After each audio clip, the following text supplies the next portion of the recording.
Et bonjour à tous et à toutes. Dans cette vidéo, je voudrais parler du patriarcat, de cette société dans laquelle on vit et des conséquences que ça a sur le sexe, les cycles menstruels féminins, la contraception, etc.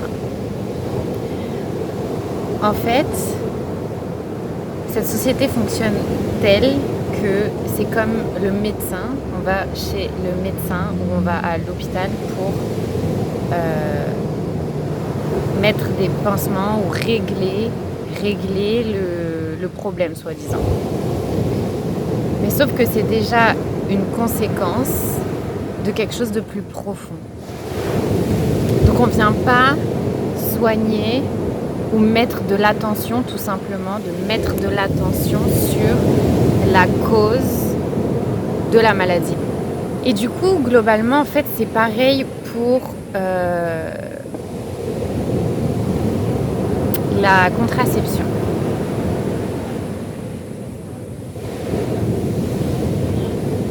On vient mettre des préservatifs, prendre la pilule, mettre je ne sais quoi dans notre utérus pour ne pas tomber enceinte ou pour ne pas attraper de maladies sexuellement transmissibles. Alors que si on vient déjà donner la base de ce que c'est le sexe, que ça procure du plaisir, que c'est naturel et qu'on décide avec qui on partagerait cette relation intime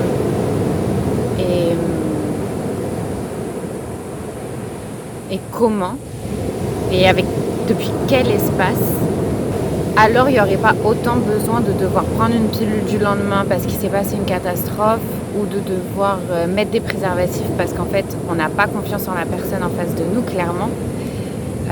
Au-delà que ce soit pour pas tomber enceinte, c'est aussi pour ne pas attraper de maladie. Parce que le gars ou même la fille, parce qu'on met un préservatif, mais ça protège la femme du pénis de l'homme, mais ça protège l'homme de notre vagin aussi, les femmes. De toutes ces maladies qu'on pourrait avoir à l'intérieur de ces outils et de ces organes génitaux reproducteurs d'amour.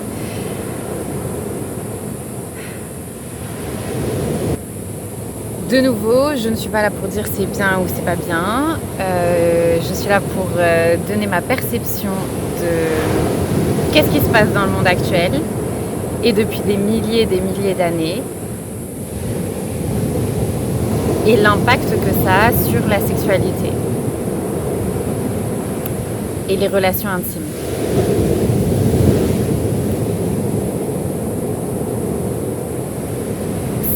Cette société du patriarcat est yang.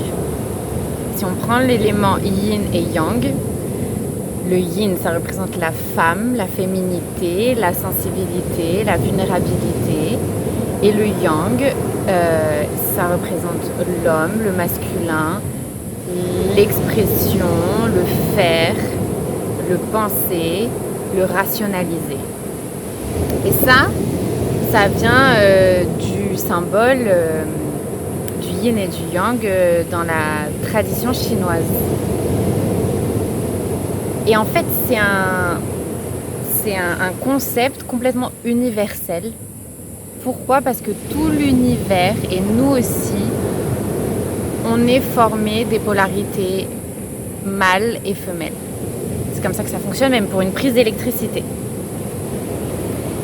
L'univers est formé de ces deux polarités qui sont à la fois complémentaires, qui sont à la fois opposées, mais qui sont nécessaires l'une à l'autre pour exister. Et dans ce monde où c'est le yang power, eh bien c'est justement ça le truc, c'est le pouvoir. On vient mettre notre pouvoir dans les mains d'un gouvernement, d'un système, d'une société. On en fait tous partie, très bien. C'est ainsi que le monde est, il faut faire avec. Maintenant, on a le droit de partager le pourquoi du comment. On veut ajouter une bonne touche de yin à tout ça. Et même, en fait, au-delà de cet aspect yin et yang, c'est même modifier l'aspect yang, si possible, en apportant des connaissances que, à l'école et nos parents, par rapport à cette société, ne nous apprend pas. Donc on va pas nous apprendre à la base que l'acte sexuel c'est quelque chose de naturel. C'est quelque chose que les animaux font naturellement. Pourquoi ? Parce qu'un animal, ce sera la femelle et le mâle qui vont s'accoupler. Je donne cet exemple parce que c'est important de le voir comme l'aspect juste de la forme, de nous qui on est. Moi, Pauline, une femme yin, et l'homme, un homme yang. On représente physiquement la polarité yin comme la femme, le corps physique d'une femme, et la polarité yang comme le corps physique d'un homme. Maintenant, c'est très encore plus profond, c'est que chaque homme et chaque femme est à la fois composé du yin et du yang. Sinon, il n'existerait pas encore. Ces polarités, elles existent en nous. Sinon, on n'existerait pas sur cette terre. On n'est pas que yin et on n'est pas que yang. On est les deux. Bon, petit problème technique, on va continuer comme ça.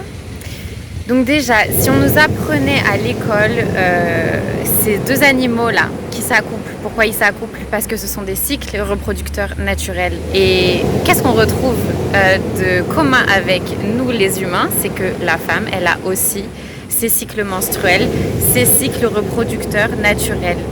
On a l'ovulation. À l'ovulation, c'est le moment où on va tomber enceinte. Alors, pourquoi pas ouvrir une porte dès cet instant-là où on est juste enfant à dire que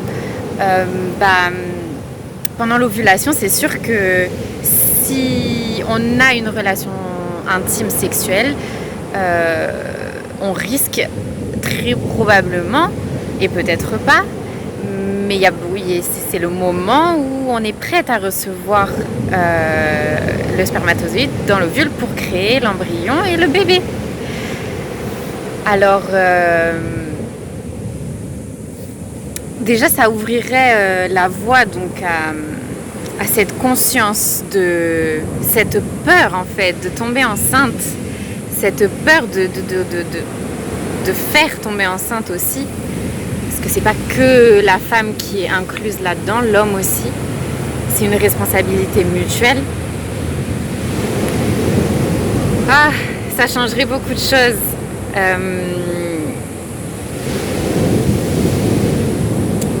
Et on n'aurait pas besoin du coup aussi d'utiliser les préservatifs, d'utiliser la pilule, qui donc, contrairement au préservatif, la pilule, ça vient nous donner des bonnes petites hormones de crotte de bique, tout sauf naturel, ok ? Tout comme les stérilets ou l'implant qui sont des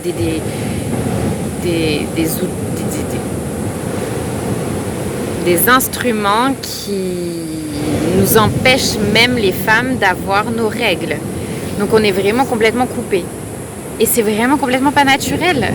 Et je trouve que c'est bizarre d'avoir une déconnexion comme ça avec cet espace aussi sacré, encore une fois, qui propose la reproduction humaine et qui propose à nous humains d'être sur Terre. Je veux dire, c'est le noyau, c'est... Voilà. Alors, parlons-en dès le début aux enfants. Et oui, ouvrons cette voie à l'émotionnel, donc au yin, qui est donc plus dans l'émotionnel, que le yang, qui est plus dans la pensée et dans le faire. Le yin, on va demander de ressentir et on va demander de l'empathie et de la compassion Donc évidemment que les personnes qui vont partager ça aux enfants vont devoir être à même d'avoir une certaine empathie et compassion envers les enfants ou envers les jeunes adultes pour écouter ce qu'ils ont à dire. Bien sûr qu'on peut passer par des sales expériences et les challenges, ils font partie de la vie et c'est sur tous les thèmes de la vie.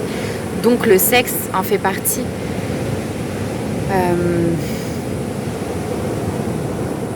En parler avec le cœur et pas seulement avec la tête. Parce que franchement, globalement, à l'école, on n'apprend que des choses avec la tête. On n'apprend pas du tout avec le cœur. On n'apprend pas à se comprendre soi-même. On n'apprend pas à s'aimer soi-même. On n'apprend pas tout ce truc de développement personnel qui est apparu il y a quelques années. En fait, ça pourrait être d'une certaine manière inclus quand on est enfant.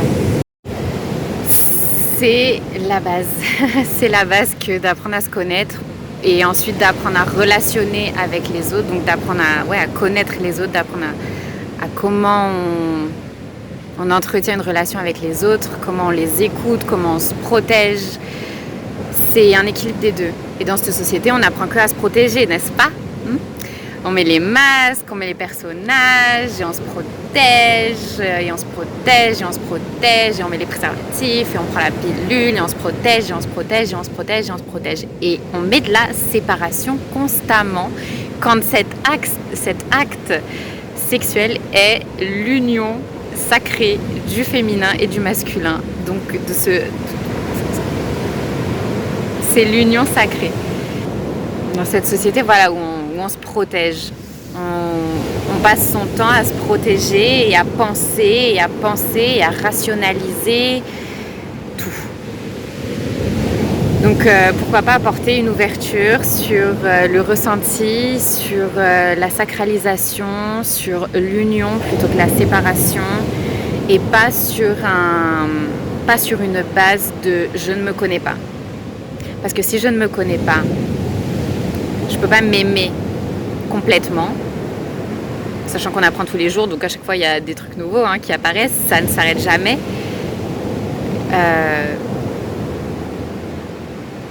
Si on n'apprend pas sur soi, on ne peut pas s'aimer et on ne pourra pas aimer l'autre, donc on ne pourra pas avoir une relation intime, sexuelle, de fun, de plaisir ou de procréation, enfin procréation qui peut être très fun aussi. Dans cette société telle qu'elle est à l'heure actuelle, je trouve que ça n'a ni queue ni tête, tout ce matériel, d'être que sur le matériel. Et d'être que sur le matériel, on en oublie le cœur. Et ils sont les pros que de nous faire oublier notre cœur au travers de tout ce système, comment il fonctionne depuis qu'on est dans un hôpital, les jambes écartées, face à des médecins de partout qui vont te dire, parce qu'ils savent mieux que toi, comment toi tu peux donner naissance à ton enfant. Tout est organisé, tout est orchestré ainsi dans cette société. Et si on n'essaye pas de mettre un petit pas à l'extérieur de cette ligne toute tracée, on fonce droit dans la continuité de la séparation. Et dans la continuité de donner notre pouvoir unique dans les mains de cette chose. Mais en tout cas, on est bien dans une société qui est ainsi, on la nomme comme on veut et il faut apporter un peu de cœur, un peu d'émotionnel à tout ça, je pense, et de l'honnêteté et de ne pas en avoir honte que de parler de choses aussi naturelles parce qu'elles ont été si bousillées et si tabous que ça en devient encore plus difficile maintenant. Mais tout autant que ça en devient difficile, ça en devient pire et de pire en pire. Enfin voilà. Avec cette vidéo, j'espère avoir apporté une ouverture un petit peu de pourquoi le sexe et les cycles menstruels et la contraception c'est devenu tabou et banalisé et qu'on en a perdu un peu l'essence naturelle, créatrice, primordiale, qui fait partie de l'unité de ce monde, l'unité de l'homme et de la femme, de ce magnifique accouplement. Dans cette vie, sur cette terre, j'espère que ça vous aura plu, que ça vous aura apporté quelque chose, quoi qu'il en soit, quoi que ce soit. Et merci.